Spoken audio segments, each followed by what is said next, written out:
everything I've ever done has just been sort of autopilot, naive, competitive shit. You know what I mean? It's never been like super thought out. It's been more like the sort of knee-jerk reaction to things I don't like, which is a strength and also a weakness. Welcome to Making Conversation with me, Grant Brydon, a podcast about music, creativity and careers. For this series, I've sat down with a range of artists and creative professionals in order to learn about how their unique experiences and perspectives can help us in our own creative and business practices. For this episode, I spoke to singer, songwriter and producer Dijon. The LA-based artist has been doing his best to stay as proactive as possible during the pandemic. In May, he released his latest solo project, How Do You Feel About Getting Married, alongside his first production credit for Charli XCX's Pink Diamond, the opening track from her latest album, How I'm Feeling Now. And last month he dropped The Mothership Comin', a collection of experimental music on Bandcamp, with all of the proceeds going to support the Black Women's Blueprint, the Aqua Project, NAACP, Afro-Rack and Black Lives Matter LA. We caught up over FaceTime from his home in Highland Park, where he was very candid about his creative journey so far, and how studying literature and underground hip-hop would lead him on a quest towards making music that feels necessary.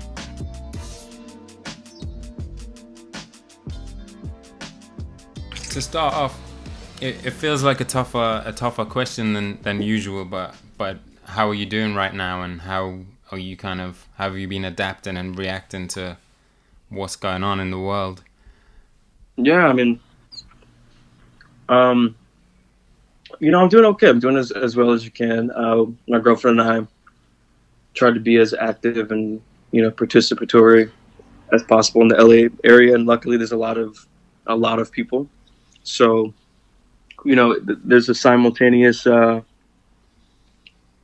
optimism there alongside some of the pretty obvious cynicism that I think naturally arises. But yeah, I'm just trying to become a little more useful and try to figure out. It's just such a different position, being a creative in the time, just trying to figure out what's the most efficient use of my time. You can't help but feel a bit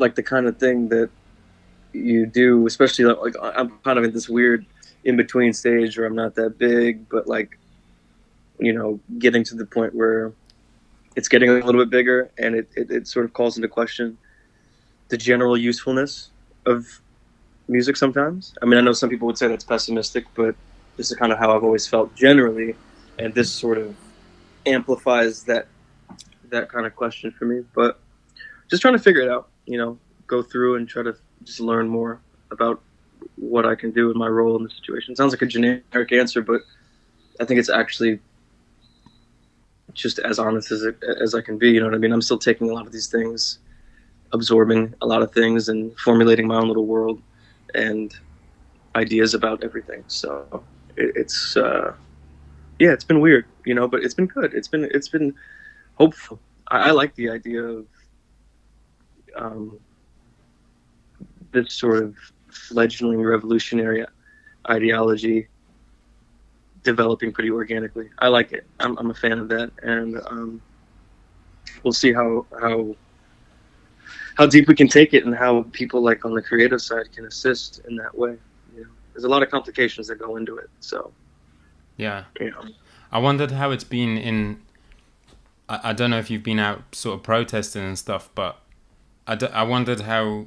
In London, when you go to a protest, it feels very positive. But then obviously when you see the imagery that kind of ends up online, or the narrative that gets pushed, it's quite different from when you're actually there experiencing it. I wondered, obviously, because we just see what we see online in LA, I wondered what it's actually like out there. Yeah, I mean, my girlfriend and I, we've been to a number of them.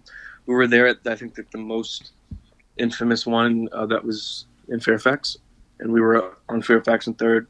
And I'll say, I mean, the general situation was just overwhelmingly positive. The whole situation was, pretty uniquely organized, and there was a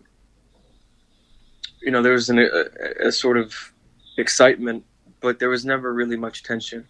And I'll just say firsthand, I mean, the aggression came from police, from my perspective. In every other protest I've been at, they've all been pretty positive. But I mean, the one that got really televised was, when all the perceived rioting happened in Fairfax, and we were there. I mean, the initiation of the violence was always on their side. Yeah, I've never experienced that where I'd been to a protest. This was like my first time in my life where I actively was like engaging in, the discourse in that way. And I remember we were there for like 6 hours, came home, turned on the news, and saw a completely different narrative being spun. And I haven't had TV in probably like a decade, but I never witnessed the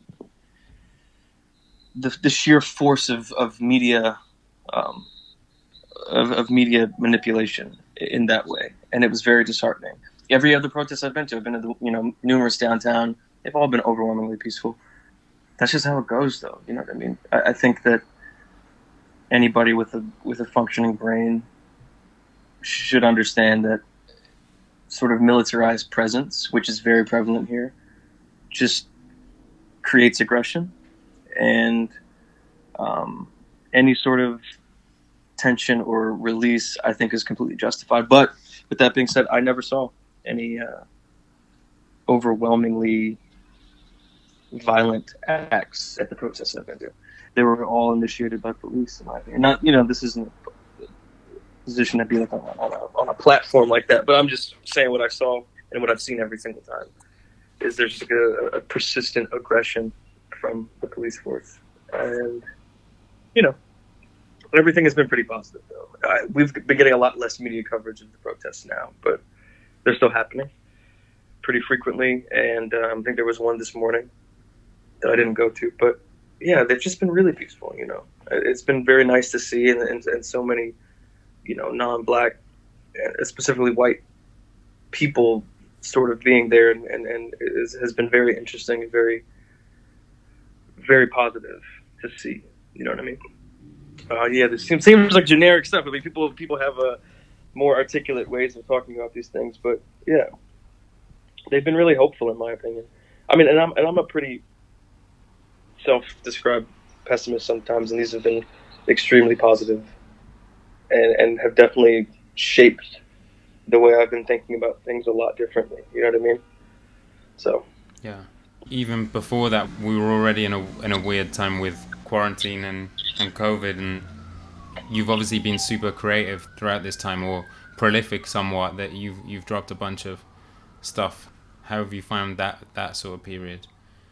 So the quarantine happened right when my first tour ever ended, and I've actually found myself missing tour, but I'm not the most excited to leave my routine.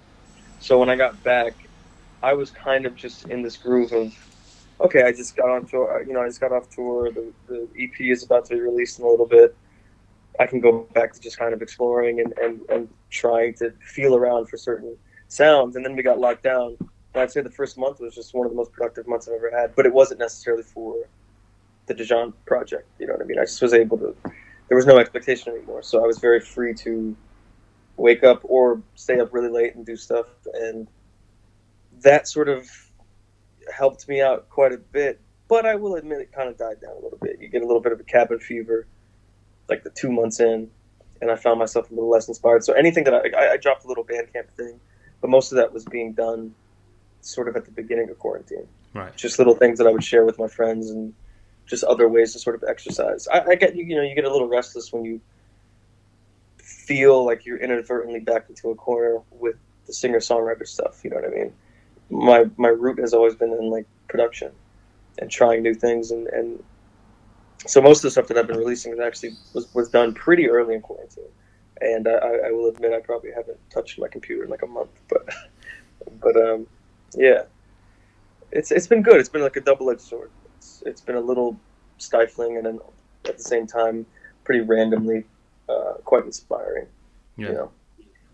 How did you find the period once you kind of dropped off that that first part? A little bleak. You know what I mean? It calls into it really accentuates for me a lot of my attention deficit issues. So the moment I wasn't as inspired or readily inspired to write or make music, I was trying to read more, trying to, and I just found myself a bit stir crazy and restless without any place to go. So it's been, overall it's been good. I can't complain.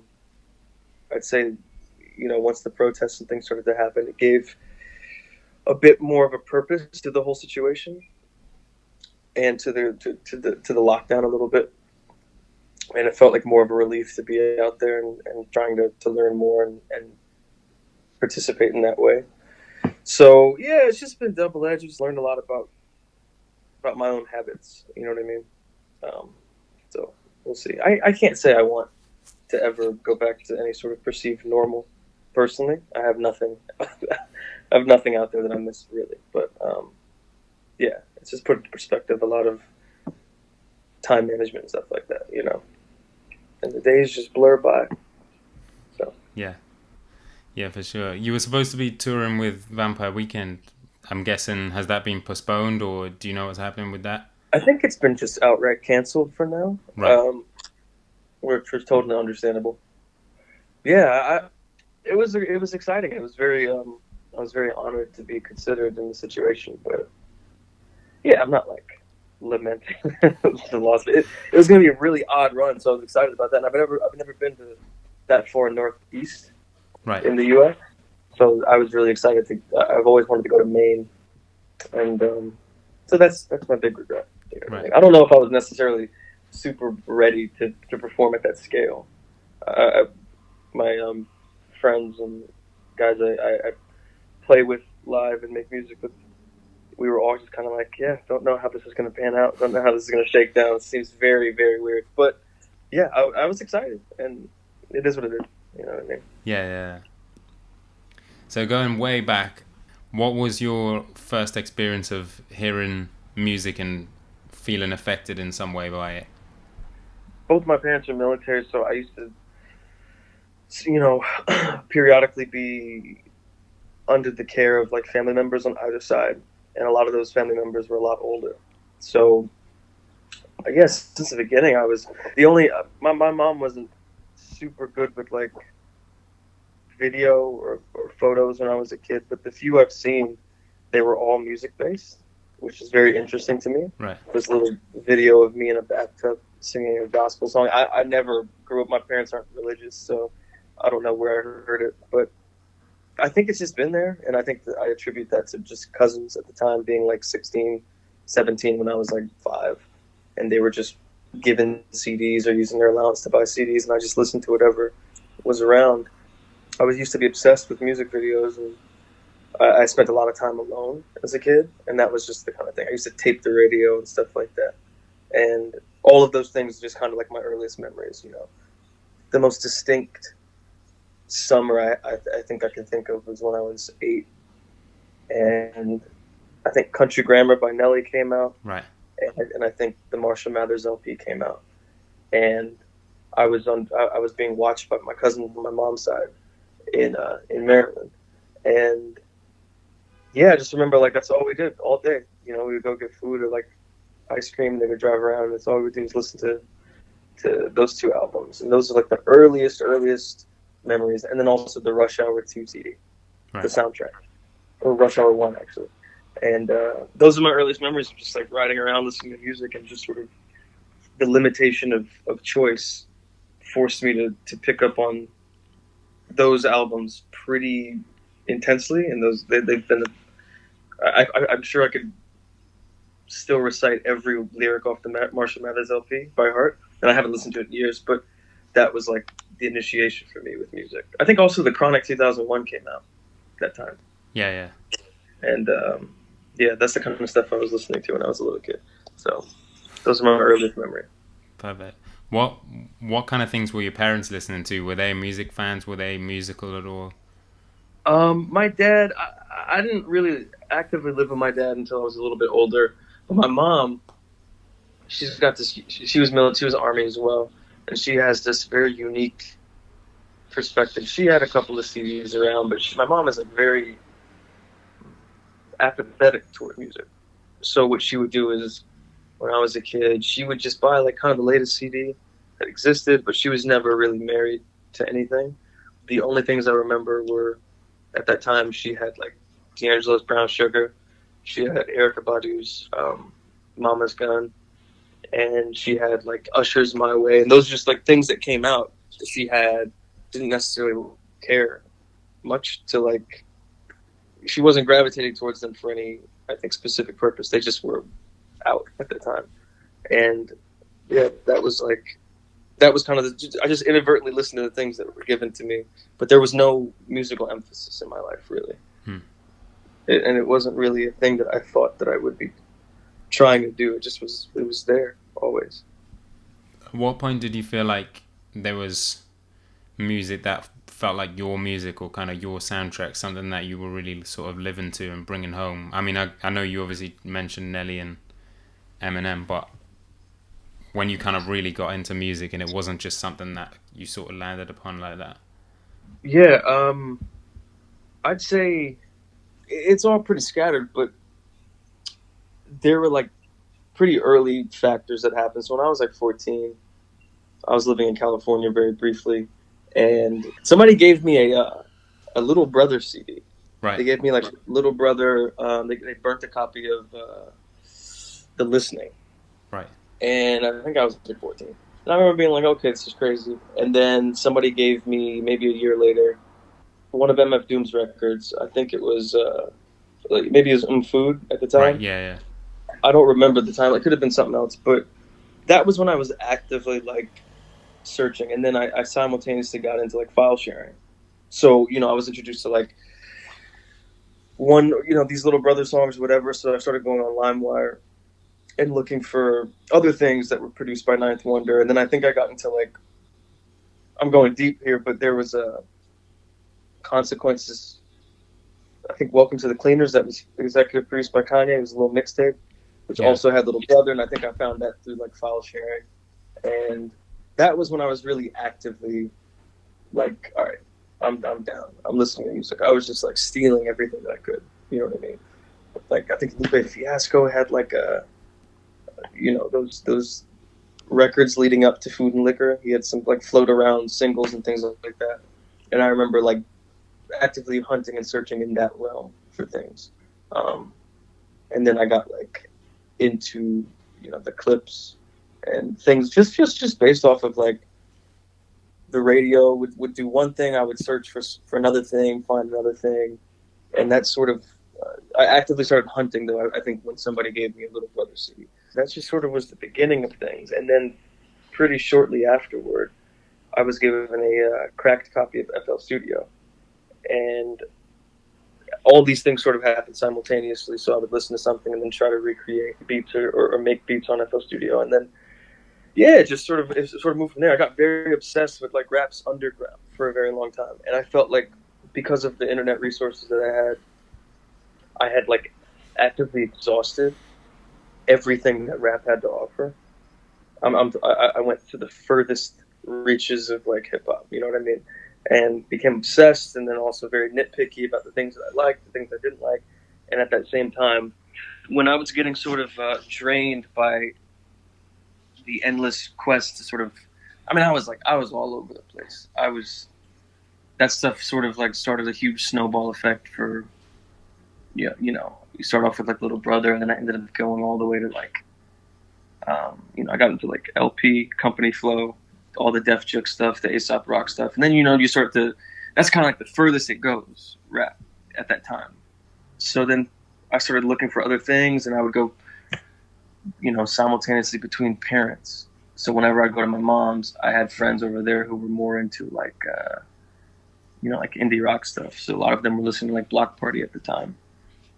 And I got into that kind of world because I had been sort of, I didn't, but I felt like I'd sort of mastered all of what rap had at the time. Yeah. You know what I mean? I was so obsessed and so obsessive about it that eventually somebody showed me like Block Party and like the Mars Volta. And then that sort of opening up, a new realm of not sampled music. And at the same time, like I said, I was making beats.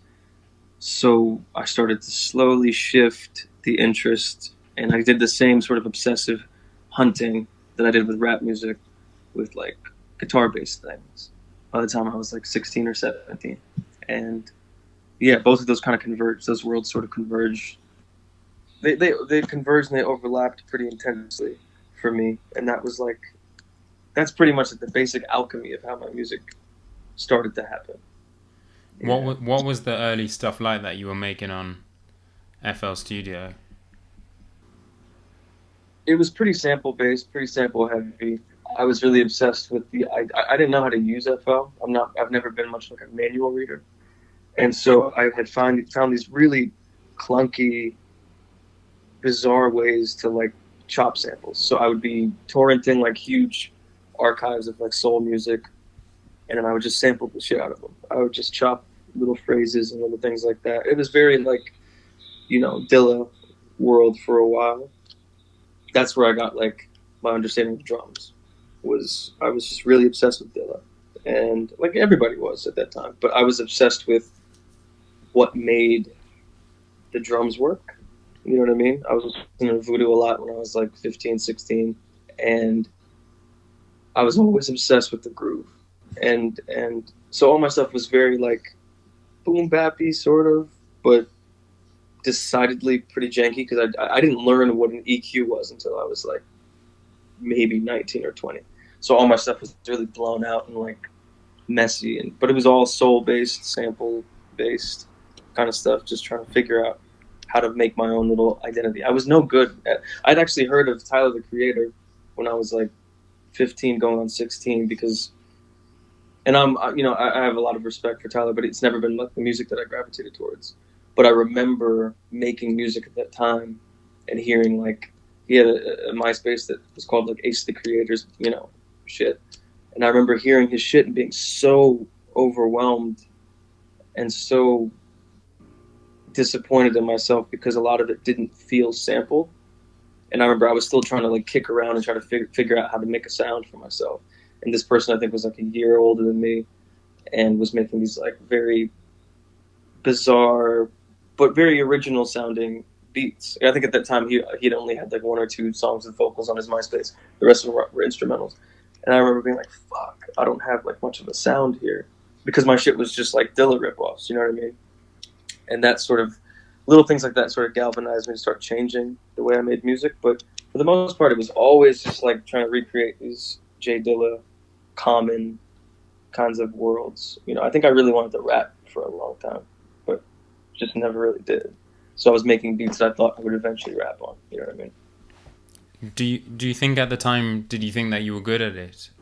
I had a few friends who we all shared the same like cracked copy of FL Studio, and we were all getting pretty good. But I always felt that I did have like a knack for doing things that I wanted to do without knowing like how to do them, if that makes any sense. I was always aware that I didn't make the things that I wanted to hear, but I was always simultaneously aware that I was pretty good at getting stuff done. That I think there was a one time I sampled like this track and I wanted a drum fill, and I remember not knowing how to do it, so I found like this really weird workaround to get like a drum fill that I wanted. I remember being like, all right, I think I'm pretty good at like making things. I'm just not quite. I'm not doing anything really profound right now. But I remember being pretty satisfied that I like probably should be continuing to do it. You know what I mean? If that makes any sense. It wasn't. I think by the time I was making beats and stuff for a year, I sort of subconsciously told myself this is probably what I was going to do forever. Everything, all my other focuses sort of moved to what I thought were just additive ways to enhance my creative stuff. They stopped being like this generalized education. I just started to look at things and read things and listen to things and watch things that I thought would just contribute to a greater style and a greater sound. So it was pretty early. I think I thought I was pretty good. I don't think I was, but I found a couple of those beats a couple of years ago. Some of them are not bad. They're not like shitty, you know what I mean? But they're not necessarily that original, you know what I mean? Right. How did you graduate out of FL Studio? What was the kind of next step? I still use FL to be honest with you, but not really as I've just been like a voracious obsessive about newness, and I think that's been something that like started pretty recently. But like, I moved back to Maryland um, to go to college, and I remember everybody in like the neighboring areas were very much like DIY rock or DIY punk kind of stuff, and I loved that shit. I was really into it. But I remember like thinking that nobody I knew around me, and I'm sure it was not true, but just everybody I knew immediately in the circle, they weren't trying to make hyper contemporary things. So I wasn't super aware of like the weird, new soulful, dancey shit that was happening with like Selection. I wasn't really aware of that until it was really happening. But I remember just like naturally, instead of trying to be in a band, when I went home to Maryland, just wanting to make things like on a computer. I just thought that like that was the only logical thing. So yeah, I mean, I used FL to try and make like things that I thought weren't associated with FL, but we realized that everybody does everything on everything. I was just kind of naive, but that was like my headspace was just trying to eventually. I've just been really competitive my entire life, but not for things that I don't care about. I was never really good at sports. I was never good at like legitimate physical competition, but I was always very competitive taste wise.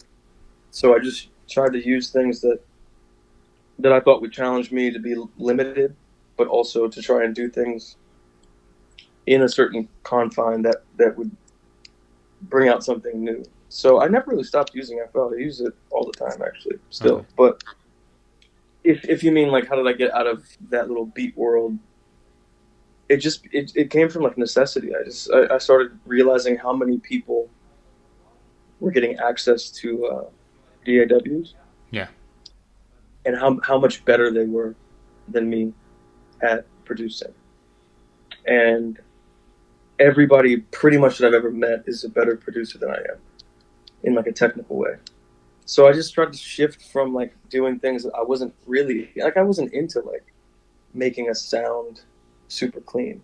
You know what I mean? Like that's what I saw that sort of evolution of music happen when I was in college was kids sort of becoming hyper obsessed with these like with mixing and their production sounding sort of this new age contemporary clean thing. And I just remember thinking like I'm never going to be that good. And I think like Cashmere Cat came out at that time, and like Arca was just existing at that time, and I just remember being like, yeah, I'm never going to be this good ever. Like I used to get discouraged by like Flying Lotus because it was so dense and so clean and so specifically tailored to this like computer based music making. So I started to just move away from making beats because I thought that there might be a different perspective that I can chase, and that might be through songs. And you feel around in the dark for a very long time. I was making really, really shitty songs for a very long time, trying to just enhance the skills that I was sort of honing and try to just continue to enhance it in different ways. But I didn't want to do that through like mixing. That's what I kind of. It's a pretty bad generalization, but that's what I felt at the time people were excelling at. I didn't think people were making good music. I thought a lot of people were just getting really, really good at like making sound. And I remember just being like, well, I'm not going to compete in that beat lane anymore because everybody's better than me. But I will try to like make different songs. Everything I've ever done has just been sort of autopilot, naive, competitive shit. You know what I mean? It's never been like super thought out. It's been more like the sort of knee-jerk reaction to things I don't like, which is a strength and also a weakness. You know what I mean? But I have so much respect for people I came up with who like really supported what like me and my friend Abby were in that little group, Abby Dijon. And I have so much respect and love for people who supported us. But I was always like very resistant towards any sort of circle or any sort of scene. So I spent a lot of time just trying to find new ways blindly to make music that wasn't like anybody else's. And you fail and you succeed. You're always going to be hit with comparisons and shit like that. But that's always been the impetus for me. So I moved out of just making beats out of sheer stubbornness. I just didn't want to be associated with. I always just had so much like shit to talk about everything. Yeah. So the moment you get embraced by one scene, or some people you start to get love. I used a lot of like my early, young adult, adolescent angst to use that love as an opposite and fuel it to make it be like, well, I might be like slotting too conveniently in this little box, so I don't want to do that shit anymore. And that was just always what it was. You know what I mean? It's also just comes from a lack of skill. I'm not good at a lot of shit, so it's just you find new ways to scramble and try something different. You know. What drew you to the guitar? I got a guitar when I was like 15. It just was an accident. Like, I was at that time really obsessed with like, DIY tape music and shit. And so I picked up a guitar because I think it was just there. It was given to me. And so I started like trying to learn guitar. And then it just ended up being this thing when I started making music more focused. I just knew a couple things on guitar. You know what I mean? And that was it. I mean, I oftentimes regret guitar being like my go-to instrument. I don't really like it that much.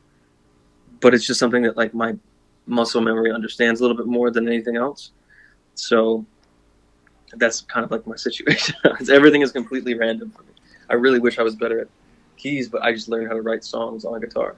You know what I mean? And I learned how to like make it more my style, which I think is a little more rhythmic and a little more pocket based because of how I play guitar. So all of that was just an accident. The chords I learned were from like listening to like Grouper. At the time I was listening to like Grouper and like Jenna Hunter, and I just learned chords like that. And then when I started trying to apply more musicality and less samples to my music, that was all I had. Those are the only skills I had were like those kind of chords. So it just sort of snowballed from there. You know what I mean? How did you actually learn those chords? Like, what was the actual actions you did to teach yourself? A lot of it was just, some of it was like ultimate guitar kind of situation. But then when it got to more obscure music, I just would try to play along. A lot of them were like, I mean, with Grouper, it's like, it was a little different. They were pretty strange tunings and stuff like that. Or at least that's what I felt. But with like other stuff, a lot of them like finger picked, and I just try to do stuff by ear. Sometimes I would be lucky to find somebody who had tabs on like a weird obscure song, and I would try to play that. I think the first joint I really tried to play was "These Days" by Nico, and it was like a really complicated picking pattern. And that was like, I just would go online and try to see how people played it.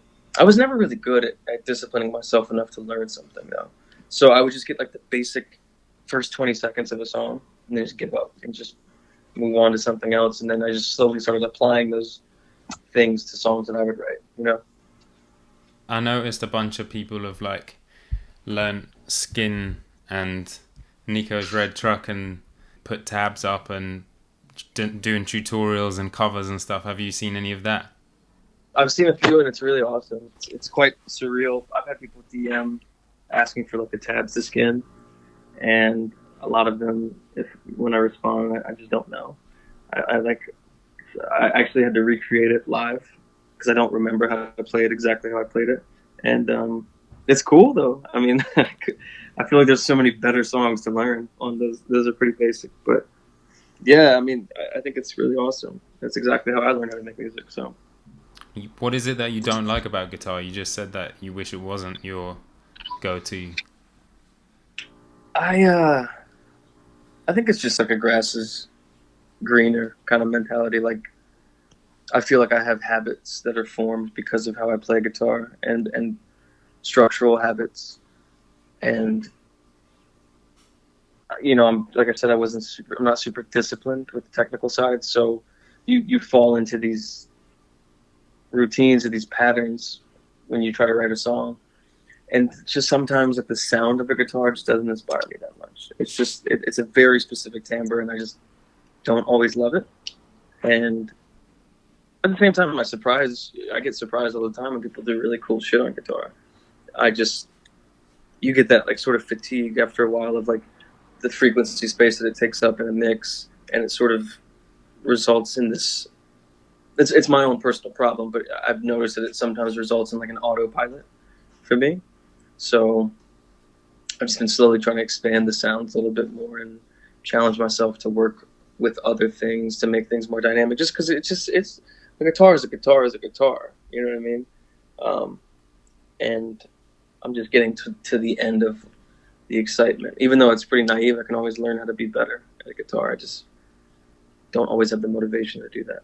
So I know at one point early on you had plans to become a teacher, and I wondered what kind of inspired that path for you. I just fell into college. I wanted to join the Marines when I was 18, and I didn't. Both my parents are military, and pretty unanimous discouragement. And so I kind of just found myself like in college. I think I started off as an environmental science major, and then I ended up not, feeling prepared for that because I didn't study that. I didn't. My math and my sciences weren't really up to par when I was in school. So by the time I got into an environmental science major, I was like pretty overwhelmed. So I went to English because I'd always been a reader at that time, and you just sort of get this pressure, this weird idea that you have to know everything about your future. So by the tail end of the latter half of my college, I just started taking more education classes because I was like, fuck, I got to figure something out. And I saw people also doing that, and I thought that teaching would just be like the most noble thing that you can do at the time. But I opted out of that because I didn't necessarily feel ready to do that. You know what I mean? I knew how stressful it was, and I just wasn't sure if I was mentally capable of that sort of responsibility at the time. So, but that was why that's what I thought I had to do to be somewhat a positive influence on the planet somehow. You know what I mean? I think that's also why I wanted to join the military. I had this naive idea that doing that would give you a default purpose. I think I've been looking for that ever since, though. Music was fun, but I always wrestled. Friends can tell you, management can tell you. I've always wrestled with the idea that maybe being creative isn't the most noble thing, which I know people would not agree with, and I don't think I agree with it myself. But it's a natural self shame mechanism that you have when you get to pursue something that you don't readily see the impact of. You know what I mean? And I think I've just been searching for that kind of thing. So that's what made me want to be a teacher initially. But I just chickened out. It was intense. The idea was very intense to me. I was immature and wasn't ready to give up the little bit of freedom that I had just gotten when I got to college. And I just opted out. Cowardly. And you studied literature as well, and I wondered where that interest came from and how that's kind of gone on to shape you as a writer. Yeah, I mean, it's done a lot of good. I think I got into that because you're an English major, and it's like, what's your focus going to be? And I just was into, I did, a focus on literature just because I felt like it was, like I said, I think subconsciously I always knew I wanted to make music, even if I didn't always agree with that choice personally, or always had some conflict with it. And I just felt like the most basic thing that you could do is get better at anything is to study other people who are good at something. And, it started to shape the way I approach songwriting pretty specifically. I learned really quickly what I liked and what I didn't like when I read, because you're forced to read so much that your brain naturally starts to compartmentalize things and things that into sections. And one of the sections was, this is an absolute pain in the ass to sit and read. And the other section was like, something is happening when I'm reading this that's making me react very specifically. So I just, leaned towards those things and I think very abstractly picked apart why I liked certain things in literature. It became like, perspective changing or even length of things. And I started to gravitate towards short stories when I was in college and felt like those were readily applicable to songwriting. And that was just kind of it. I mean, it was a pretty basic exchange. It's also, contributed to a pretty harsh view that I have about music sometimes, because you're inundated so intensely with great works of literature that take years and years to create, and it created this perverse shame I had for music. Where I thought that it didn't take as much effort to make music because I randomly stumbled into it. And obviously I've changed my tune on that idea, but literature created this sort of unhealthy competition between high art and low art in my brain that I'm still working to sort of break, because my natural inclination was I wanted to write. I wanted to be a writer, but I didn't have the discipline and I didn't have the consistency to write a great work. So I felt like I opted out and started making music instead. You know what I mean? Which is like not actually real and it's not healthy, but that was the negative side of studying literature. Was it created this weird hierarchy that shouldn't exist between high and low art for me, and something I'm still working to break. You know what I mean? Yeah. But did that love of kind of underground rap and stuff that you had at that time, does that inform your lyrics as well as the literature? Yeah, it informs the way I try to. It's a simultaneous thing. Like the underground rap shit. Like when I was first listening to like MF Doom or even like Cameron, which isn't as underground, but still has that same DNA. I was just really fascinated with how illogical a lot of it could be. Specifically, like MF Doom, it was just illogical, but it made so much sense. So some of like you have like tripping off the beat, kind of dripping off the meat grinder. It feels really good to me, and it also makes absolute, just the word association is completely abstracted, and I found that I was gravitating towards literature that did the same thing, that evoked emotions by exploding two contrasts or two completely oppositional ideas, and completely subverting logic. And I think that rap was my biggest influence. It always will be. Like little things that can make it so expressive, just like when Method Man has like he does like the little much respect due to the 1-6, ooh, like ending a phrase without a real rhyme. It ends a phrase with something more expressive and something completely abstract and illogical. And those things have contributed to how I approach songwriting pretty intensely. I think more than anything else is, yeah. So, I've never been like a fan of hyper intellectual, like hyper conscious shit, because I felt like it was too logical all the time. The sort of the end goal of that kind of writing never really inspired me. You know what I mean? Where you have an A, B, and a C, and it's like all of these words are combined to create a structure that makes sense. That sort of also drives a point home. I just never really liked that. That's just a completely involuntary response for me. I have no reason why I don't like that, but I just always gravitated towards things that took a little bit more effort to wrap your not to wrap your head around, because that suggests that I'm in favor of complication, but I like things that took a little bit more liberty to sort of disrupt logic, if that makes sense. Yeah. And a lot of great rappers start to string together words and phrases that I feel are completely nonsensical in ways that create a completely postmodern, uh, and completely abstracted relationship to dialogue. And that's the kind of stuff that I gravitate towards. You know what I mean? Yeah. Yeah, I'm really interested in this kind of idea of like we can be super inspired by like one thing, but that's not necessarily the thing that we have to make or that we are supposed to make. How do you just said that rap will always be your biggest inspiration. Why do you then not become a rapper? What is it, do you think, that's drawn you to where you are now with the music that you make? I think because those things that I just said tickle like a very specific uh, interest in me, right? They fulfill a very specific need in my brain, and they excite me in a very specific way.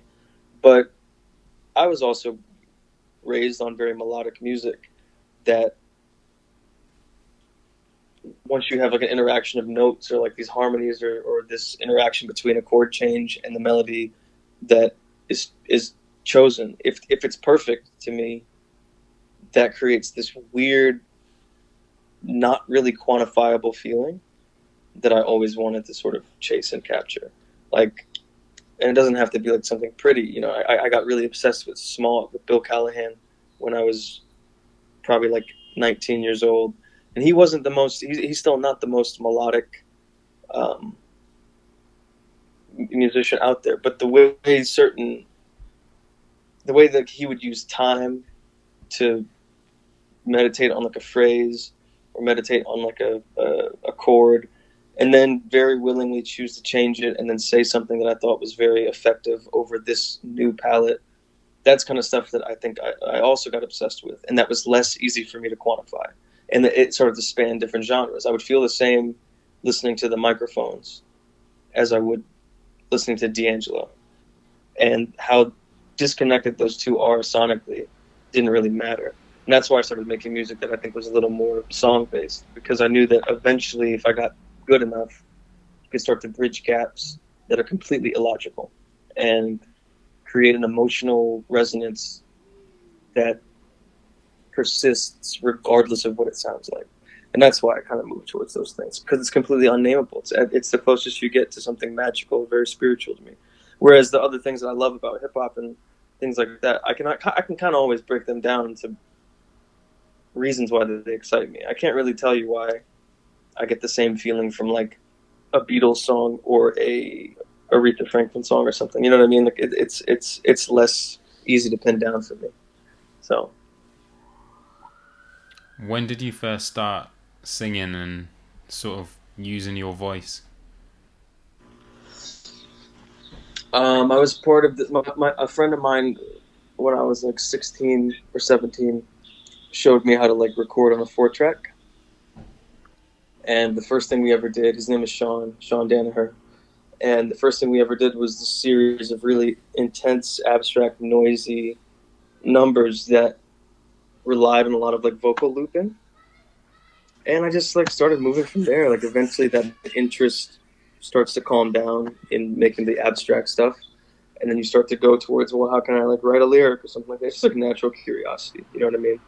And stuff that I was really into at that time, I would just try to emulate. Same thing I did with beats, you know what I mean? I was really into like Bon Iver when I was like 16, and I would make songs that were like very falsetto driven just to see if I could do it. And it just all kind of naturally went, you know, it put all the things that I love together and allowed me to start trying to think about songs. So I think I was about 16 or 17 when I first wrote my first songs ever. Was that scary at first? Because I feel like there's more of a vulnerability to using your voice than using sort of a computer to program music. You know, it really wasn't, because I was pretty alone. So I would use like Facebook Messenger to send like an idea to like two friends. But there was nothing at stake. It was just like a kid making music, and I never really felt embarrassed by it. I only felt embarrassed when I felt like I'd rushed out a song and I didn't like the lyrics or something like that. That's been a consistency since I started making music, even when I was really bad at making music. If I felt like at that time I didn't spend as much time as I wanted and I like sent it to somebody, I'd be embarrassed. You know what I mean? Because I knew that there was a certain choice that I didn't like, that I couldn't fix, because I couldn't figure out how to get past that, maybe that word choice, that melody choice. But other than that, I never really felt too nervous about it. I started to feel really nervous when I started releasing stuff a couple of years ago under my own name. That was the weirdest. That was the weirdest transition for me, because there was a small little built-in chunk of people who had listened to my old group, but those lyrics and those melodies were pretty intentionally obscured. And then once I started to try to make more vocal-driven stuff, that was pretty scary initially, just because it was like at that time so many kids who were my age or even younger were really good at their own sound and their own style, and I didn't have. I was kind of shooting in the dark, and so I like put out my first song, and I was like, I don't. I was really really nervous and very upset by the situation. I just didn't feel like I had put in as much work as some people did to make themselves more confident to release their music. You know what I mean? But Yeah. Yeah. I mean, Still figuring it out. yeah, I mean, you've kind of been learning like in real time and somewhat in front of an audience through Yeah. like a lot of your career. How does that like affect the way that you create? It kind of goes back to the idea I said before. I'm very competitive. So I've learned to like take some of that anxiety and either use it or completely ignore it because I actually don't make music for anybody. I don't care. Like there's that part of me that's I can truly and confidently say I actually just don't care. Like I'm really excited and very grateful that people are listening to it, but everything I'm doing is a very very selfish experiment for myself. I liken it to like this sounds super pretentious, but it's just a good analog in that the French New Wave was built up of a lot of filmmakers who were film critics first and applied some of their ideas and their criticisms in their own films.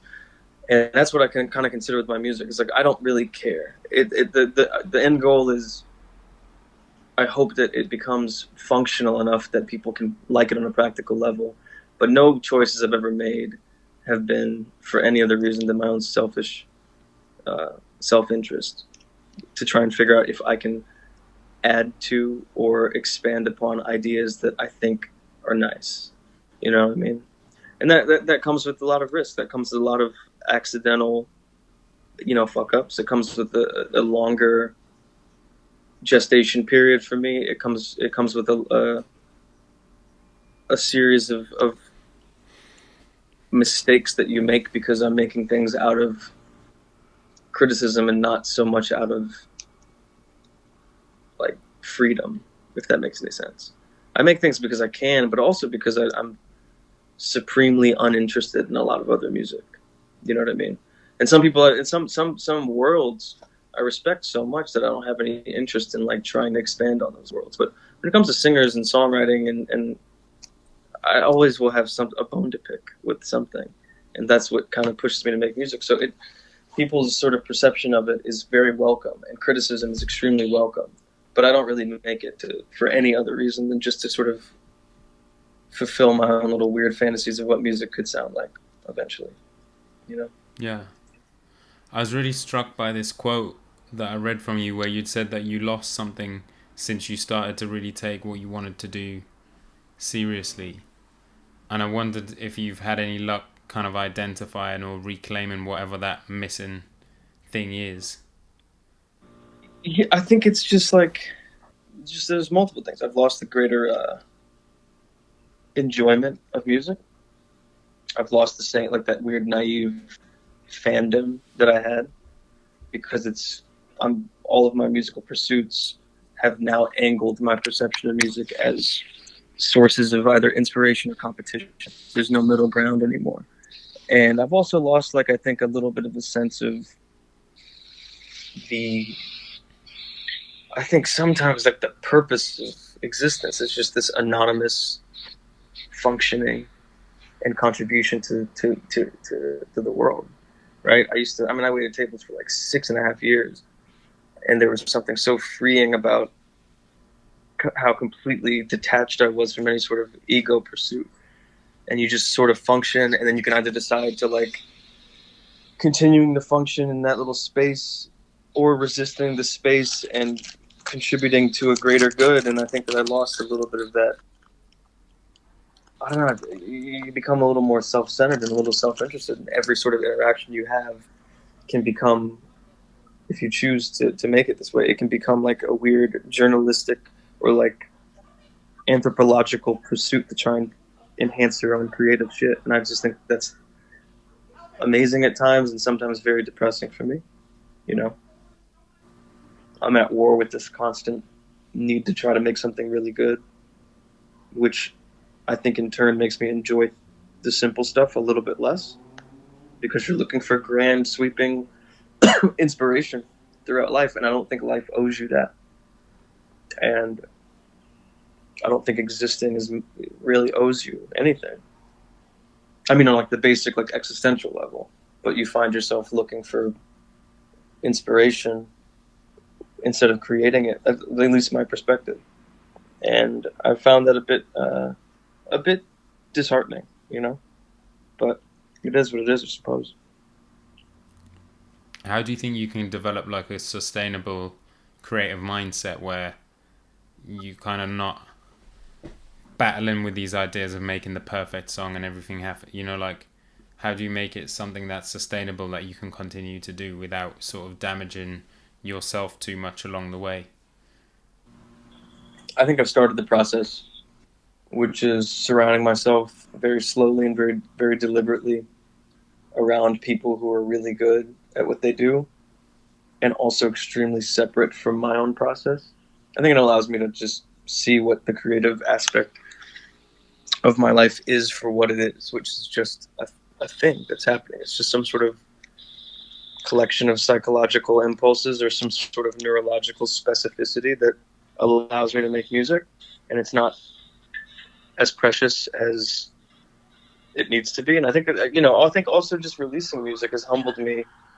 I still need to be humbled a little bit more, but when you realize that like your greater ideas are kind of irrelevant when it comes to how democratized listening is. So people can just choose to listen to what they want to listen to, and how they choose to interpret it how they want to interpret it. And that's helping me, I think, a little bit more, because I still, at the end of the day, after all these realizations, I still just make music. It's kind of my thing right now. And so when you are wrestling with these grander ambitions and you realize that some of them are worthwhile and some of them aren't, you're just sort of left with the bare bones, the skeleton of what it is, and that's just making music. And I think it's happening very slowly for me, getting to appreciate the situation a little bit more. I think it just takes time. I think it Yeah. just takes time and Yeah. growing a little bit. You know what I mean? When you start making music and releasing it, it's this the end all be all of your existence all the time. And I think I'm now coming down from that sort of weird crucifixion and realizing that I just do make music, and in my head it's a lot denser and a lot more complicated than maybe some people understand right now, but that perception is completely irrelevant. And if I need to use that sort of self gas as fuel, then by all means do it, but I shouldn't expect anything from it, you know? And I think that's helping me a lot more in my day to day life, Yeah. you know? How did your latest project, how do you feel about getting married? How did that start out? Because I know there's footage of you performing songs that are on that sort of a couple Yeah. of years ago and stuff. How did that begin as a project? I wanted to make an album. And I think the first song I did for that was Jesse. Mm. And I started touring and playing shows, and I'm not the most efficient with my time. So I started getting kind of hamstrung and like not really working on an album anymore. And I had like one song. So when I started playing live, I just wanted to release more music. And so I just came back home in the middle of tour, asked some friends to help. And then I kind of made every other song pretty much then and there, like within like a week and a half. And that became sort of, all right, let's just put this out because I haven't put something out in like a year. Let's put this out. And I'll just start the album ideas from scratch. And it was pretty as simple as that. You know, I was working on the songs and I had to go back on tour. So I played a few of the songs that I had just written.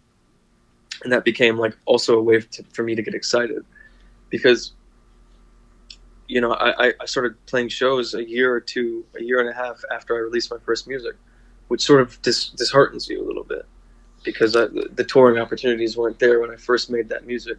So I was then having to backpedal and play songs I didn't connect to anymore. So it just came out of just this necessity to try and get some more music out. And also feeling like with all these things happening, touring, and I had moved to Highland Park, I just didn't feel confident that I was going to discipline myself enough to make an album. So I just made some songs, and they all kind of came about in the same period. So they all felt very similar.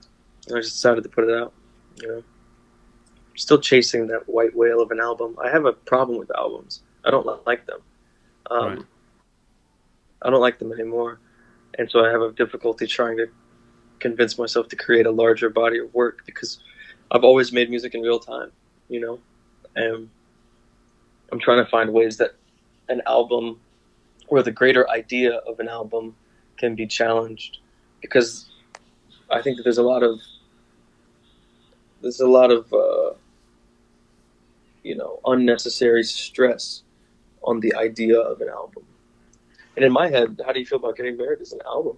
It's just a series of songs that I think work, and there's not much in the way of, there was no single, and it was just like a collection of songs. So, yeah, now I'm just wrestling with that kind of thing of like what I want my album to be. And, you have to sort of adhere to this idea that it has to be longer, which I don't really understand. But, yeah, I'm working on that. I just think it's arbitrary. Because yeah, do you think that that's even an important thing? I mean, I feel like a couple of years ago when Kanye put out all those like 7 song albums, that was a big debate, wasn't it? Like, are they albums? Because they were all about 20 minutes long. But do you think that albums? Do you think that that's a relevant concept anymore? Even No, I find it completely arbitrary. I think that like I don't have all the data, so I'm not going to go into a whole thing that can like skewer me on. But I really would venture to say that LPs were created as like a standardized situation that was very contextually, you know, sensible at the time. You know what I mean? If you're going to print, you don't have a dissemination of music as readily as we do now. So if you're going to print a record, you have long form physical ways to do that, and I think that makes sense. I don't think that we really need that anymore because everything's digital. I think as much as we want to harken back to a golden age of something, I find it a little confusing and a little arbitrary. I feel like the new legacy of, like, you look at Wikipedia and you look at the Radiohead thing, it's like, yeah, sure, it took them 2 years to make these albums, and they're like an hour and a half long, and that's awesome. It makes sense, but I'm sure that they wouldn't do that if streaming was available in 1996. I'm sure music would completely look different. And I just think that we need to embrace that now. I think that it's interesting, like negotiating with management about like what the next body of work is, and there's sort of this unanimous decision that it's going to be an album, which is over 30 minutes, and I just have to wonder what good does that do to try to fulfill this like time thing that's completely arbitrary and no longer relevant. It's not relevant anymore, in my opinion. So I personally think that everything Kanye does, if he wants to call it an album, is an album. And I feel like, there are legalities baked into people's deals and things like that that render a studio record very specific. But I think that's antiquated. I think it's old, and I think it's silly. I think some people are very good, and they can pack a flurry of emotions and amazing, dense ideas in a few songs. And perhaps that should be considered, because also I feel like when you start placing these constraints on time and length and track list, it's just like people just have the tendency to make worse things. And I think under those conditions, I think that psychologically that affects you. I think back in the day, you make a great album because that's the medium, that's the format. And I think now our format is completely different, abstracted. So I think trying to adhere to a studio length probably results in a lot of filler, especially because I think a lot of people are making music now with completely different contexts. So suddenly they're using their new form of expression and trying to take 15 steps back to try and adhere their development to an old format of expression, right? Like if kids just make records on FL Studio and make 20 records a month, and then have to try and curate a specific body of work, I just find it probably counterintuitive to the way a lot of people make music, especially me. I just make songs, what I mean? And that's because before there was any attention on the project, there's no stakes. You just make songs and you put them on SoundCloud. I mean, that mindset is new, I think, and I think that the requirement that you have to backpedal to try and make a body of work that can be consumed in the way that records were 20 years ago, I just think it's kind of weird to me. I don't know. It makes no sense, but whatever. do you think that as someone who really works in real time the way you do, you would struggle with that idea? That, because I guess what often happens with an album is you have songs sitting around for a long time, and then by the time they come out, the artist is kind of sick of the records. Is that something you think you would struggle with? Yeah, I think that I'm trying to if I want to adhere to this idea of making a record, I think that it just unfortunately will have to be songs that I just make at that time. And I think that you have to sort of get over this idea that albums are necessarily more legitimate and legacy projects, right? So I just think that I've resisted this idea of like holding on to a song for the album. I just like don't really understand that. I don't get it. And I think that because of the things you're talking about, like getting sick of records that are old, I think that I'm just going to try to force myself to make records in real time and just make them longer, I guess. I don't know. Just to make people feel like there's an album, or make more of them, because I don't want to suffer through the whole idea of like, I made this song 2 years ago and now I'm going to repurpose it. I don't work like that. And I don't know a lot of people who do anymore. So, yeah, I keep that in mind though, like just trying to find those waves of inspiration so then I can capitalize on them so I can prevent myself from holding on to songs for so long. Like if I can make 6 songs in a week-long setting, then I just want to, that's the album so far, and we'll know when it's done in the next flurry of 6 songs or whatever, instead of trying to nitpick each track and each record to be part of the greater whole. I just find that stupid. Yeah. I was interested in this idea that, like, I guess sort of over these sort of months we've been talking about. It's like you've dropped Married, you put out the tune with Charlie XCX, and you put out this production stuff on Bandcamp. Do you think people sort of struggle to have an artist who's doing all these different things that sound totally different? Yeah, I think that it's like, I don't know if we're necessarily, I think that we don't live in like this utility, like this idealistic utopia. And I think that does frustrate people. I think it's really optimistic to think that people would give a shit that my, like, how do you feel about getting married wouldn't be able to be made if I didn't spend years experimenting with production, even though it doesn't sound like that. I think that for me or something, like doing the Charlie thing, it's like, that's just shit that I do.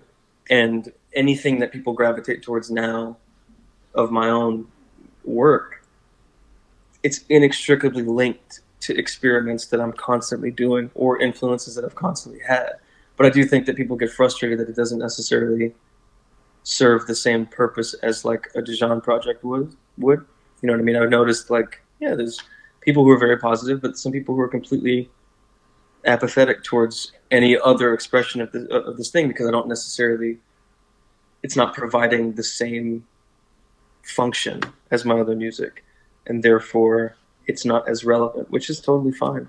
It's again back to the learning curve that I'm having, which is being less precious about my own shit and realizing that I'm not, like, the little contributions that you can have on a personal or individual level to people is important, but I shouldn't expect that sort of, I shouldn't expect some sort of award for every single bit of exploration that I do as a musician. And I realized I probably wouldn't give that to any other musician. Like if it turned out that, like, Lady Gaga was also like a trance producer, I don't think I'd give a shit. I think that if it was good, it would be good. I don't think that I would necessarily applaud, her for also having other interests. So I shouldn't expect that, if people like the Dijon project, great.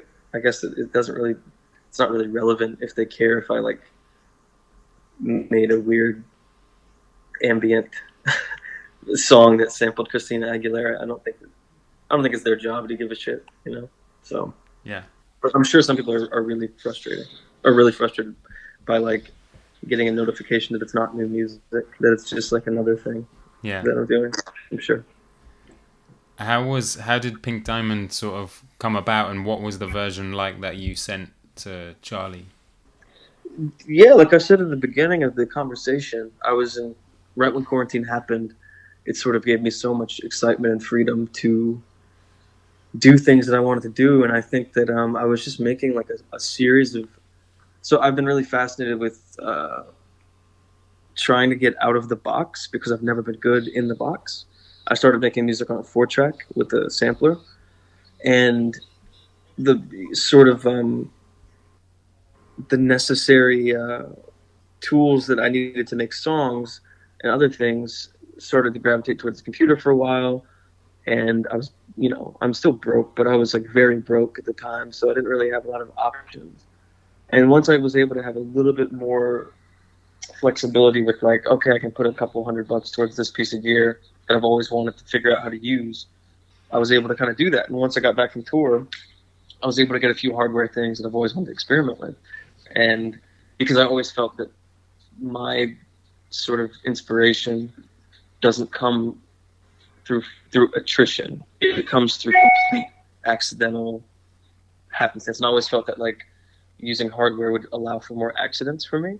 So I was just making a series of sometimes really cool, sometimes really stupid things that were just me sort of getting my land legs with hardware, because I just was so uninspired by opening a computer, which is a luxury in itself. It's like a fun little luxury that you can have, and I'm very aware of that.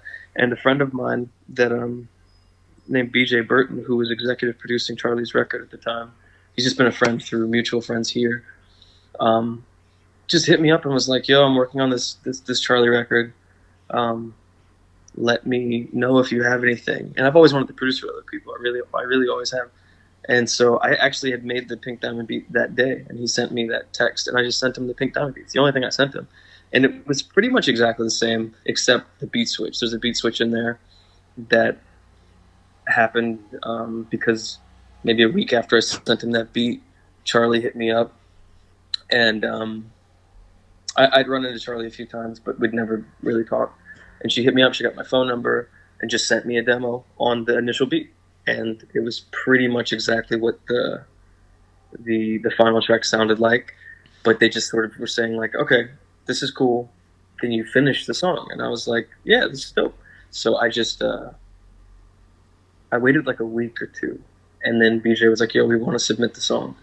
So I just created a beat switch that night that was like that more heavy, sort of intense thing. And then I sent it over to BJ. Charlie said she really liked the beat switch, but nothing on her verse end changed. I just kind of changed the production. And then A.G. Cook ended up getting a hold of it, and I gave him the stems. And he just added a few things. He like made the synths that I had sound a lot cooler. They're a lot more aggressive when he put his distortion and stuff on them. But everything pretty much but the drums were like pretty much the exact same thing. And the end drums that you hear, that little break that's like really distorted, those are the initial drums on the second half of the song. But everything else has been pretty much intact, and AG just added some really cool stuff. But it was really simple. It was really hands off. I just sent the beat, and then I switched it really fast. And her team and Charlie were just kind of awesome and very cool about everything. So there was literally there was also no confirmation that I was going to be on the record. It was just kind of a cool thing. And then BJ hit me up being like, all right, it's going to be on there. I was like, all right, cool. That was the easiest, the easiest process of all time. And it was very fun. And I'm hoping to get more opportunities. I really appreciate Charlie for I think a lot of people low key, especially when you're in LA, do like an association game, right?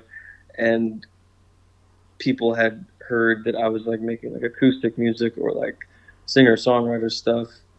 And I do think that when I would get offered like sessions or work, most people would err on the side of like familiarity. So I really appreciate that Charlie didn't give a shit. She probably hadn't heard my music before, and she didn't care that I had like a reputation as like a singer-songwriter. She didn't give a fuck. She heard the thing and then she was like, all right, cool, this sounds great.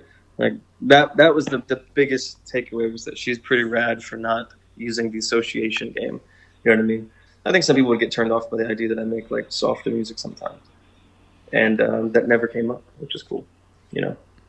How was it having that drop on the same day as How Do You Feel About Getting Married? Because it kind of blew up that kind of whole spectrum of what you do in one very focused moment, I felt like. Yeah, I was more excited about Pink Diamond dropping than I was about the EP, personally.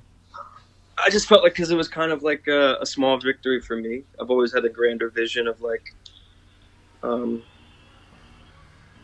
how I want the eventual end legacy to look. and I wanted it to be extremely contemporary. You know what I mean? I don't want to be forced into situations where, like, if I get big enough, the end goal for me is to write a song with Alicia Keys. Like, I would do that, but that's not my end goal. It's too linear for me. I thought it was more exciting that, like, the first production credit I've ever had on anybody else's work was pretty gnarly sounding, and that was just exciting for me because it's just it's just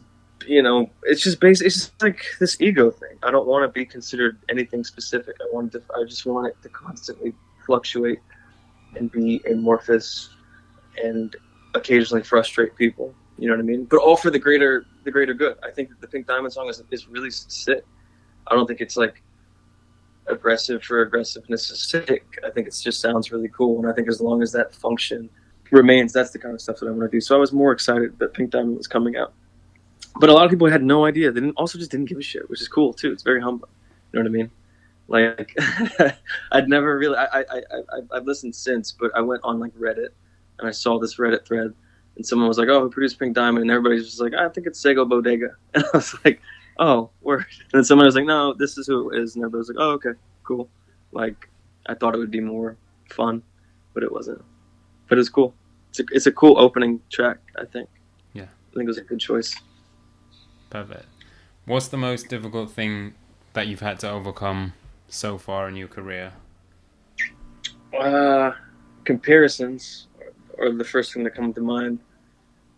I had to get ego checked a lot, and realize that a lot of my resistance towards comparisons came from a personal insecurity, and that being compared to anybody should typically be flattering and not so disruptive, but it really disrupted my creative process for a very long time.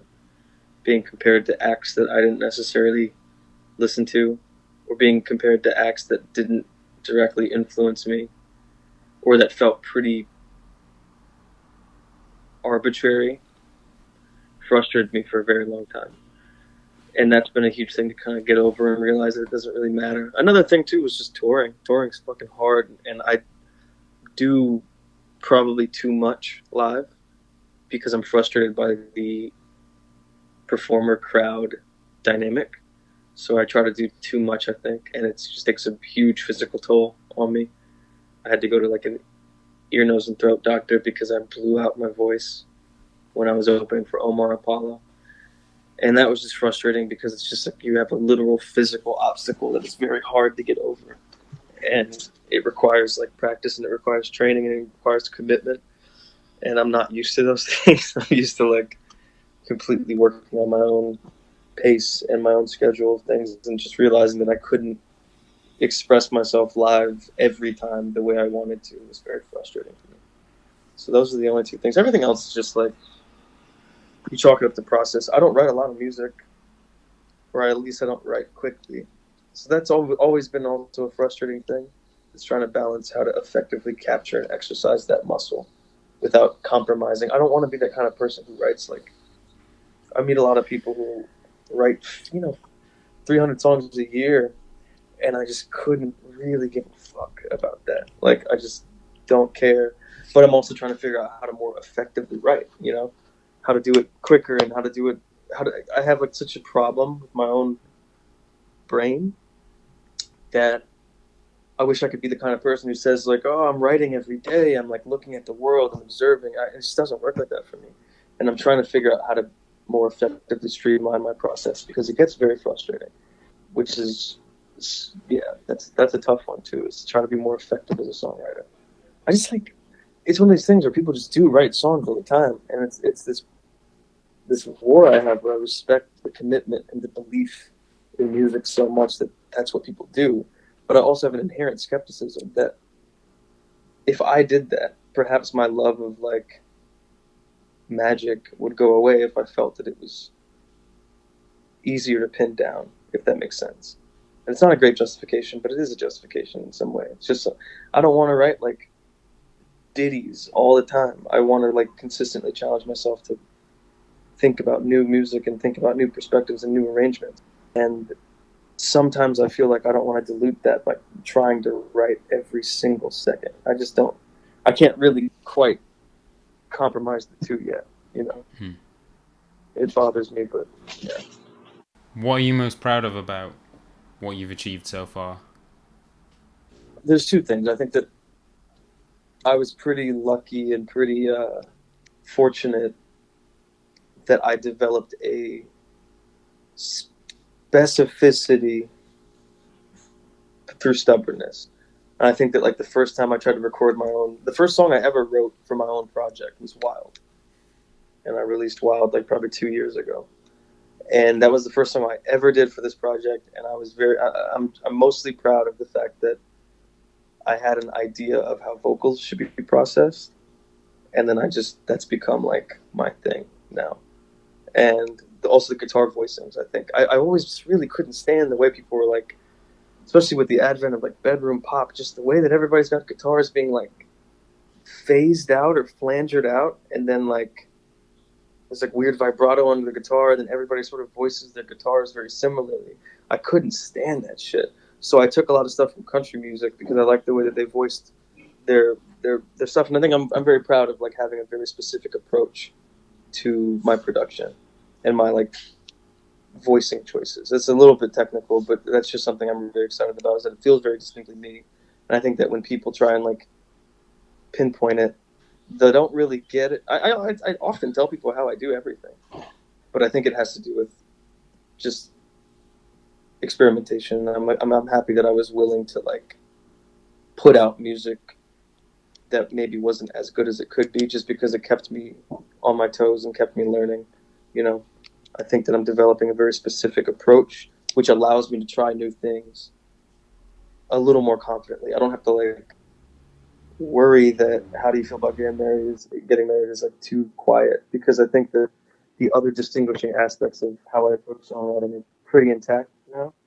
So I think it allows me to try bizarre things. Like the biggest choice that I made on how do you feel about getting married was to stop yelling so much. I used to yell on all my songs, and I wanted to figure out how to do the complete opposite, which is why the music is so like quiet, and why the vocal approach is like very lead vocal driven, because I just wanted to see if I could do it differently and still keep intact some of the distinguishing features of my music.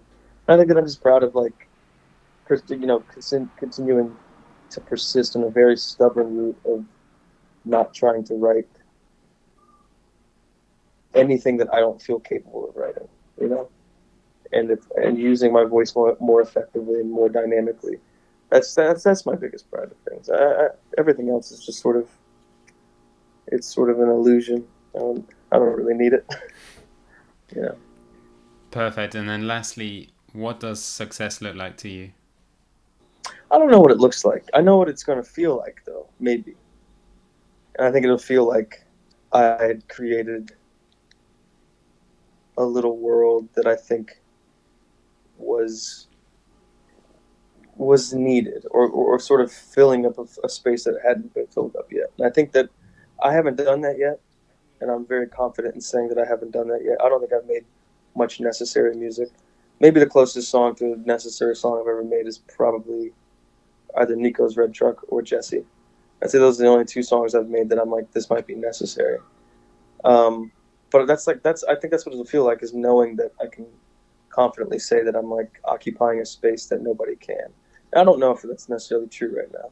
I don't know if anybody I readily see making music I know is making something that I think is necessary, except a select few.